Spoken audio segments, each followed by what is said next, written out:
Hello everyone and welcome to another News Coolum video. So I wanted to try something different with this because I have returned, so I'm sort of doing this after the fact. I've returned from a Chevy Volt road trip, and I wanted to talk about the road trip, from the perspective of having completed it rather than the sort of real time. I might splice in some footage of my commentary here or there, but from the actual road trip, but mostly it'll just be B-roll.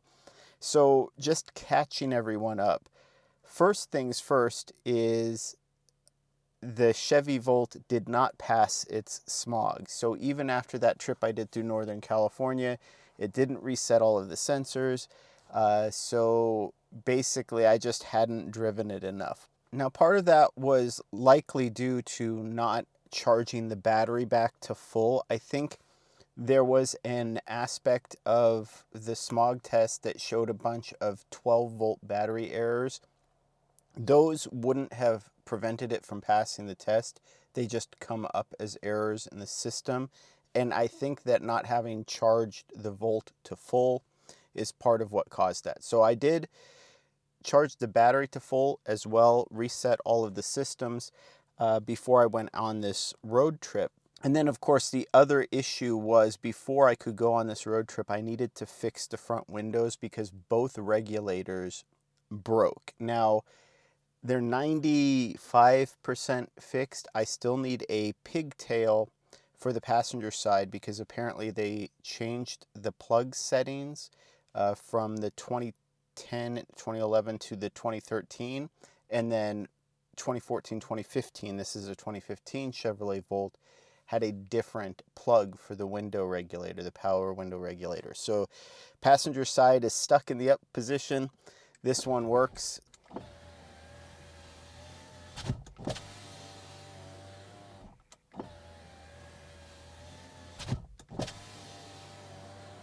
I could do this all day. All of the windows are good for now, or at least enough for a road trip where I can secure the car, but also run the AC. And that was another factor that they said for passing the SMOG is you kind of have to also go through the climate settings, make sure you're running primarily on internal combustion. They said mountain mode. I'm assuming hold mode is the same, but I've toggled back and forth between hold and mountain mode for most of the time. So I am going to take the car in to get it smogged this week and just finalize that process. But in the meantime, I decided to check the status of every Pilot Flying J along Interstate 5. I'm going to probably put that in the title or thumbnail somewhere. So just to clarify, this is really all of the Pilot Flying J's that are south of me because we already know that the one in Orland is going in. Fences are still up, but it should be powered up within the next few weeks. The one in Weed is already there, and I believe there's one more in Wairika. That one I haven't checked yet. But also, I didn't go into LA. So this pretty much stopped at the Tehachapi's, the one in Lebec. And then I turned around and came back up Highway 99. If I had planned the trip better, left earlier, I might have been able to check more of the pilot stations along Highway 99. One in Bakersfield is online already. I didn't stop there on the return, but I did stop in the one in Madera on the return, and there was no progress there. So the other thing that I was going to say is it's unfortunate because there wasn't a whole lot of progress. So in checking each and every one of the Pilot Flying J's along the way, there hasn't been any progress whatsoever. There's no sign of construction or whatnot. Now, on one hand, there's hope that maybe what that means is they're looking for bigger sites, right? So Walter at the Network Architect channel has noted that a couple of their sites have been spotted. I believe one in Florida, I believe one in Arizona, where they're putting in 3 units, so 6 stalls. that would be, I think, ideal for these installations along Interstate 5 in California, because these are sites that are going to be very busy. Even with all of the infrastructure that's been built out so far, they're going to be very busy. So I did this trip on a Sunday, and so maybe a peak travel day, Sunday, before school gets back into session for a lot of people here. So there was a lot of traffic on the road, and that's kind of why it was slow going. Every site that I stopped at was busy. All the gas stations were busy. The roads were busy. It was just, the trip took actually about as long as the trip would have taken had I taken my Chevy Bolt EV. Now, granted, the traffic penalty would have been on top of that, but if I were driving at a non-peak time, I could have done this trip in the Bolt EV in about the same amount of time. I mean, we know this is a gas-powered car.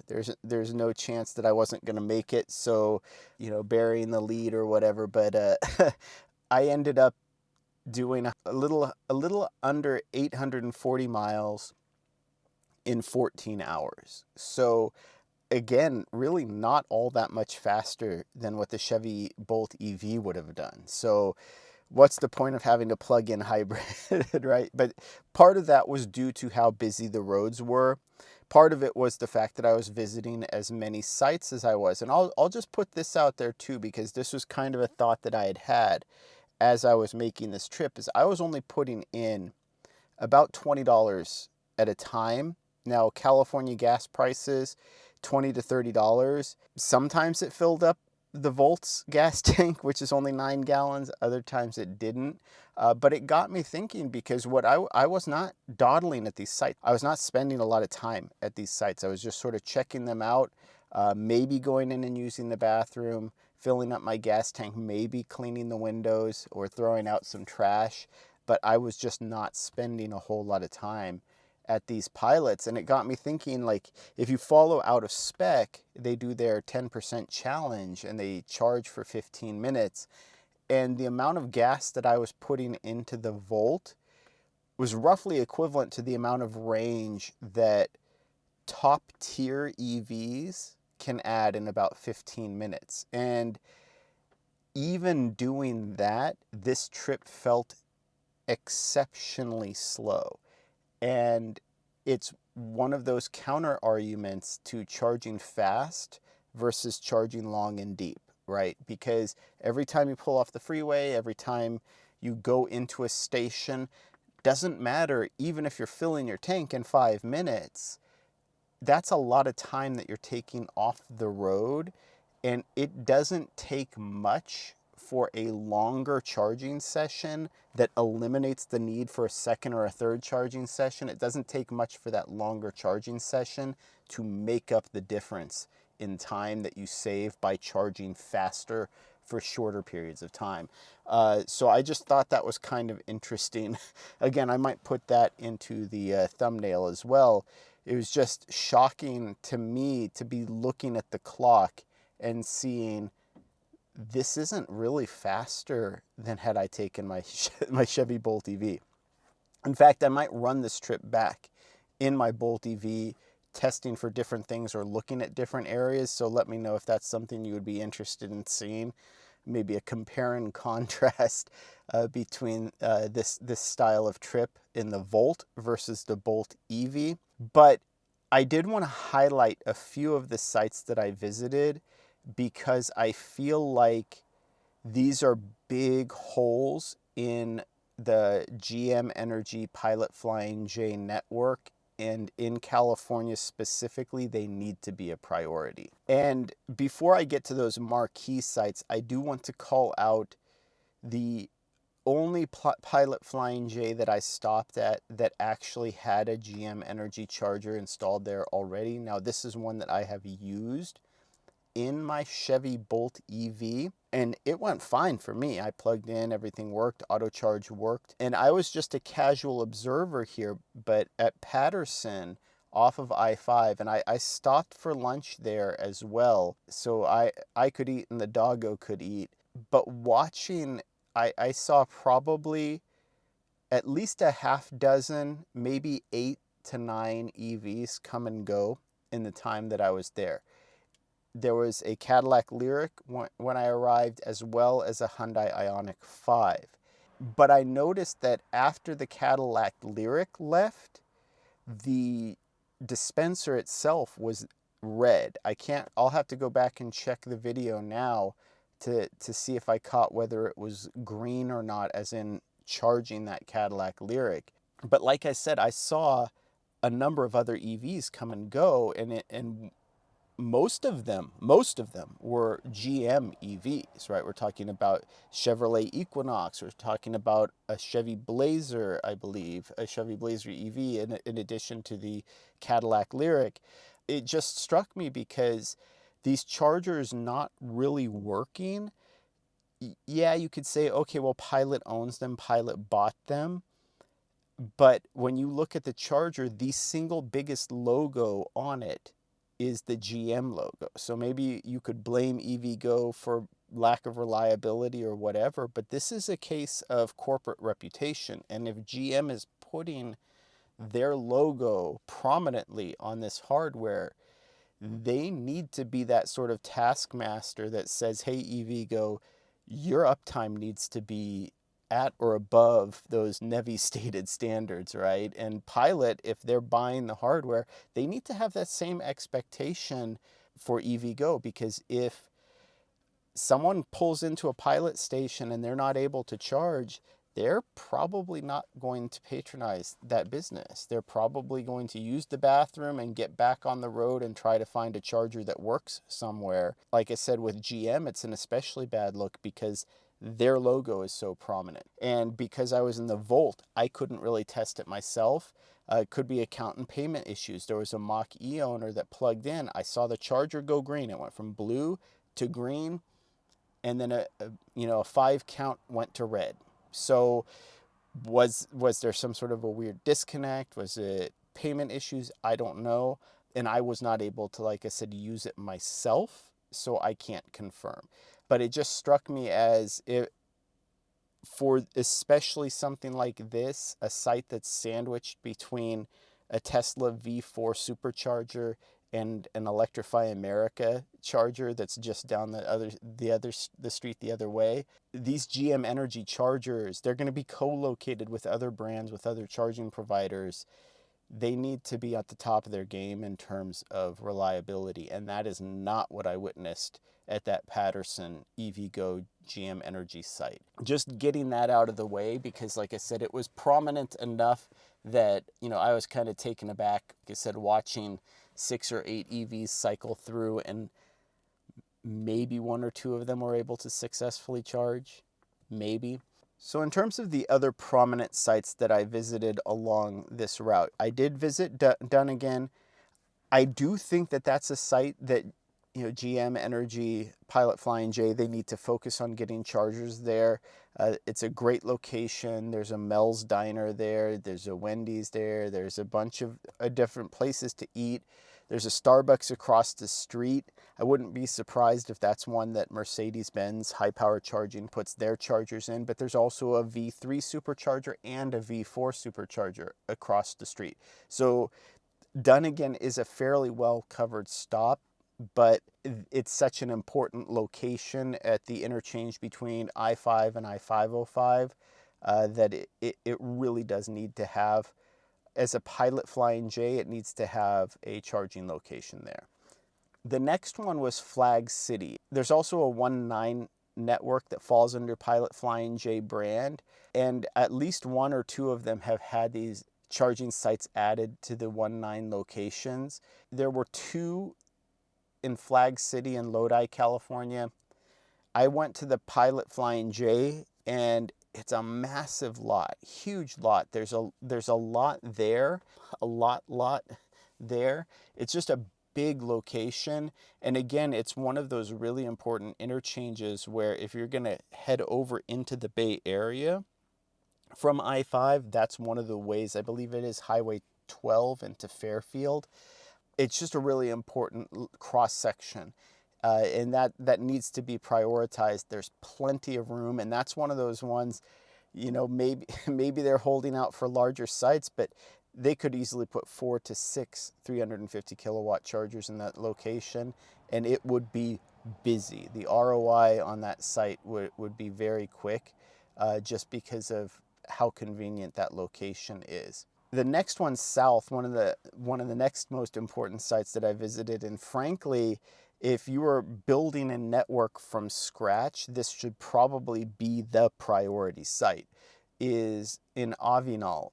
Now, for those of you who are EV travelers who have traveled north and south on I-5, this exit in Avenal is basically halfway-ish between Kettleman City, which has a lot of chargers. I visited that too in my Bolt EV recently at Electrify America. There's also 2 different very large Tesla superchargers off that exit in Kettleman City. So Avenal is north of Kettleman City, and it's south of Harris Ranch, which again technically has 2 supercharger locations, but they're both at Harris Ranch, along with an Electrify America and along with a charge point that's on the other side of the freeway.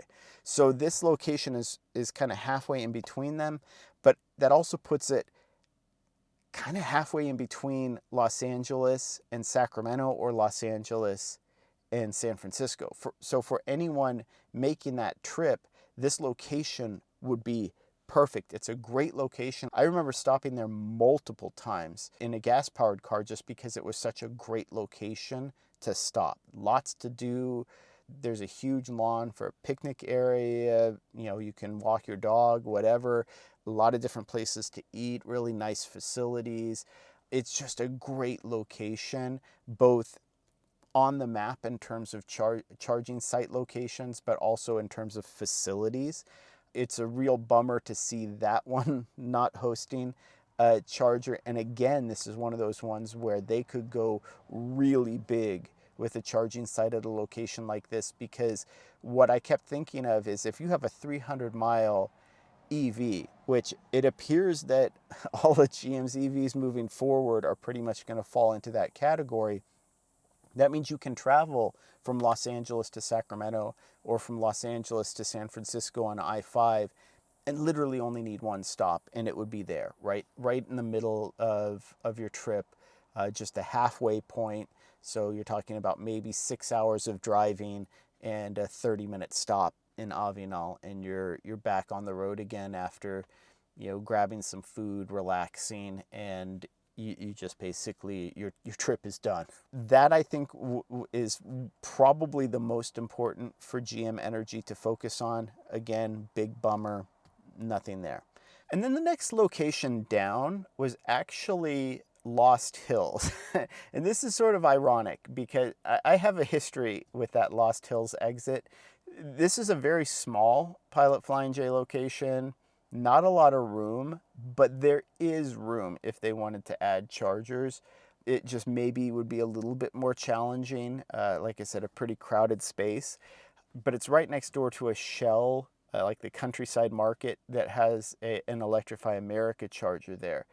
Now, I say it's ironic because all of the times that I've visited that location in Lost Hills, I have not been able to charge. And it's not just because of Electrify America reliability, right? It's usually because maybe one charger was down, but all of the other chargers were occupied and there was a line waiting to use one of the chargers. So for me, I'm never going to just wait around. Usually I'm going to go to the next charger. So the times that I visited, I just moved on and went to the next charger, move it on down the line. But this time there were only 3 cars charging and the other charger was open and working.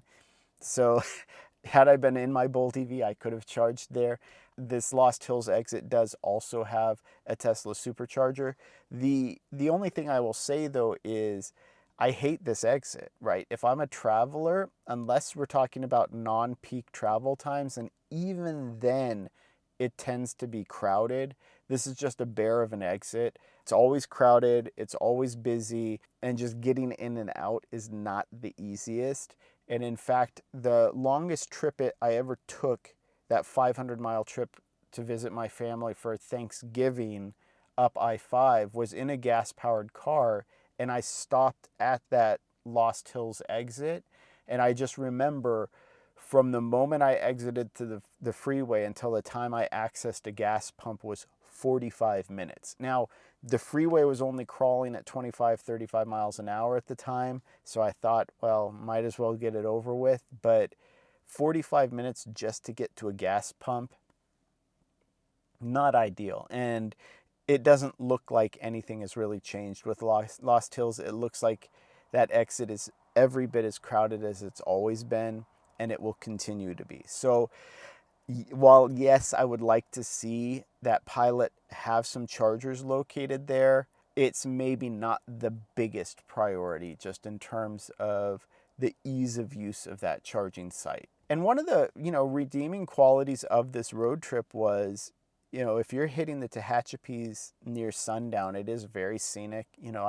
There's a lot of nice scenery as I was driving down into the mountains with the sun going down. But I kind of set this off as my final destination before returning is the Pilot Flying J in Lebec, right? It's right at the top of Tejon Pass there, or right near the top of Tejon Pass, and it's basically sort of a last chance to charge before you're heading over the hills and then into Los Angeles. And I wanted to stop here because also when this program was announced, as I recall, the EVgo CEO was at that location when they made the announcement, which, got people's hopes up. They thought that meant that was probably going to be the priority, that location. And it would be and it should be one of their highest priorities. Great location, going to be very, very busy, a lot of traffic, a lot of space, right? They have the opportunity to put a very large GM Energy charger there, and nothing, right? Absolutely nothing. And this is why I was saying that it seems like Tesla might be trolling Pilot and GM Energy because there's a brand new Tesla supercharger. The exterior looks like it's still under construction, but it looks like the chargers are up and running already, and it went in literally right next to the Pilot Flying J. So it's just kind of funny that they're following them around. But the only thing to me that would justify this delay, in my opinion, just knowing how busy the I-5 route is, how much it needs that additional support, where GM Energy, Pilot Flying J are sort of situated in the larger charging provider ecosystem, if you will, these sites seem to me to be the priority, or they should have been the priority. And maybe they were waiting on California NEVI funding, which they didn't get, I don't know. But these are the sites that they really needed to be building, and building big, and they frankly needed to have been built already, and then none of them are, right? And so that's why I said it's really frustrating to see what is quite likely the most heavily trafficked by EV corridor in the world, and they're just taking their time. They're just, we'll get around to it, and then the one charger that they do have along that corridor just doesn't seem to be working that well. No canopy, only 2 units, only 4 stalls, and it didn't look like it was working when I visited. So that's why I said overall, it was just sort of a disappointing trip, right? Like, I was there to run through the gas and the volt and really get it so that that the sensors are reset and I'm able to get the SMOG check done. But at the same time, I was really hoping to see something more from Pilot Flying J. Now, to be fair, there could have been a little bit more movement on Highway 99 side. The one that I was thinking about checking is in Tulare. There's a lot of construction at the time, and I just decided, because it was already dark, because it was getting late. I mentioned this in the video as I was driving. There was one of my cats was outside, and I didn't want her to be out too late. So I was kind of trying to rush home. So just some wrap-up thoughts, getting the sort of Pilot Flying J EVgo GM Energy disappointment out of the way. So just a few final thoughts with specifically with the Chevy Volt and road tripping it, now that I've got sort of the disappointment with the Pilot Flying J EVgo GM Energy out of the way. I forgot how much less comfortable it is to travel in the Volt versus my Bolt EV. Part of it is, you know, some people might find the seating position better in the Volt, and people might like the seats in the Volt better, feel like they're softer, they're more cushioned, whatever. The biggest problem that I've found is there's zero adjustability. So the Bolt EV lets you sit up a lot more vertically. It's easier to see. My neck and shoulders were getting fatigued, and a lot of that was just from checking my mirrors, right? Like just doing the things that you do as a driver. And my shoulders and neck were getting fatigued, and you know, it was getting really uncomfortable. And part of that is just sitting in the same position for such a long time and not really having any flexibility about how and where you move. Even now, it just feels cramped in here shooting this video. And, you know, I adjusted the seat as much as I reasonably could, and it just was not a nice driving experience. That said, one refreshing part about this trip is, you know, I drove 840 miles without any navigation. Now, that might be a foreign concept to some whippersnappers out there, but yeah, you don't actually need navigation to drive. You just need to know how to read read road signs. Now, to be fair, I missed the Pilot Flying J in Bakersfield because it's listed as, I believe, on Zachary, but the exit is actually for like Merced Avenue or something like that. So I missed the exit, and then I saw it as I drove by, saw the GM Energy chargers with the glowing green, but I didn't really need to stop there. And like I said, at that point in time, I was sort of rushing home. But yeah, doing that entire trip without navigation, I had locations saved in the email on my phone in case I lost track of something or needed a reminder.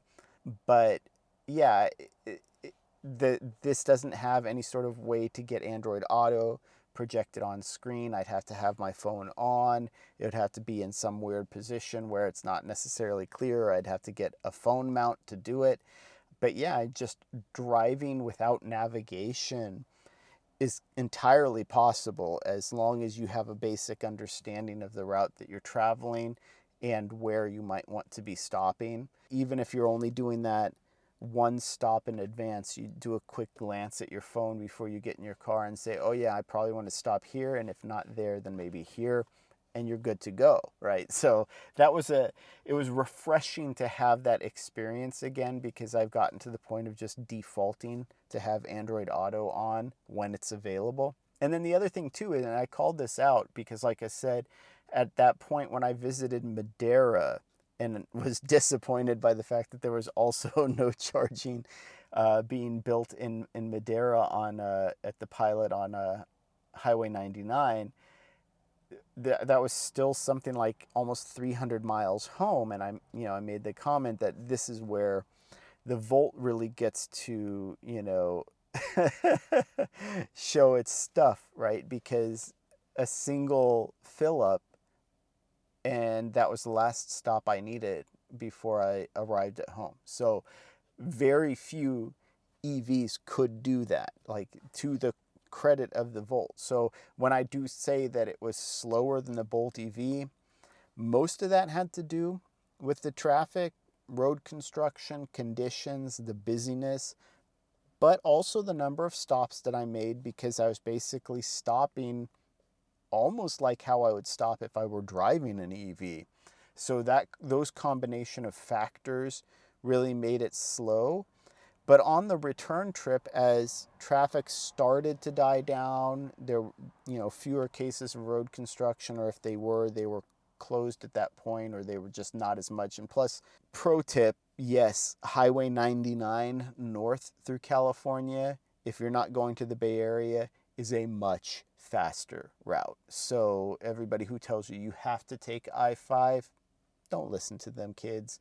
But yeah, once I decided to, hey, let's stretch the Volt's legs a little bit, and this time instead of putting in $20 at a time, I'll just fill up the tank. Yeah, last stop, made it all the way home. Basically, like I said, if I remember correctly, close to 300 miles. That would have required at least one more stop in my Bolt EV, and that's if I was stopping for 30 minutes in Madeira and another 30 minutes somewhere else halfway in between. So yeah, I think that's one of those cases where the Volt was really able to show its stuff. But then the other thing too is, I know Pilot is not the cheapest charging option when they do their GM Energy stuff, but they're also not the cheapest gasoline option. And this trip cost me over $100 in gasoline. So for those of you who wonder why people make the switch to EVs in California, it's because no, gas ain't cheap. So even if you're paying 50, 55, 60 cents a kilowatt hour, if I did this trip in my Chevy Bolt EV, first of all, I'd be getting better than 37 miles per gallon. If I did that trip in my Chevy Bolt EV, even using the public charging network, worst case scenario, it might have been like $80, $90, maybe, charging at like 50 to 55 cents, maybe 60 cents per kilowatt hour. So the fact that it was well over $100 in gasoline alone, and I burned through the whole battery on the Volt in addition, yeah, it kind of gives you an idea of why even in a relatively efficient car like the Chevy Volt, it's better to probably go electric, all electric. So anyway, I just wanted to close on that. Like I said, disappointed. I would have liked to have seen some additional movement, and my only hope at this point is they were delayed because they were hoping for NEVI funds, and now that they didn't get them, they're just planning larger, more, competitive and, compelling charging sites along I-5 that can really sort of showcase what, GM Energy's commitment to these EV chargers are. And like I said, these are some of the most important stops along the route. What is likely the most heavily EV traveled corridor in the world, and right now there's maybe one compelling alternative to using the Tesla superchargers if that's something that you want to avoid, and that's Electrify America. There will be more soon, and I'll give some updates on that. Again, Electric Era is a charging provider to keep an eye out on. But right now, GM Energy is just sort of squandering their opportunity to be that premier alternative. And then, of course, elephant in the room, Loves. Lots of locations that have Pilot Flying J also have Loves, and didn't really see any movement there either. A lot of TAs, a lot of Petros that I didn't have a chance to visit. So there's potential. And that was one, I think, maybe I'll just close on that. That was one big takeaway that I also had from the trip, was that anybody who tells you that we're running out of locations for high-powered charging along freeways and interstates, they're just not paying close enough attention. So many of the locations that I stopped, there are literally dozens and dozens of businesses that could host chargers. Nobody's cornered the market. Nobody's even close. There's so many opportunities to add chargers, even along I-5, which is not a business-heavy corridor. There were still so many options that there was no way for me to visit them all in a single trip. So nobody's cornered, like I said, nobody's cornered the market. Nobody has a monopoly. The superchargers are most prevalent right now, but they could be eclipsed in a year or two if a network actually committed to building along that corridor. So yeah, I'd love to hear what you think. Let me know what you think about me doing this sort of retrospective rather than a real-time road trip. Like I said, it's a little bit different for the Volt, less time while I'm there at the stop to film and things like that, and it's just a little bit more difficult to do a real-time road trip assessment than it would be if I were driving a pure battery electric. So as always, thank you for watching.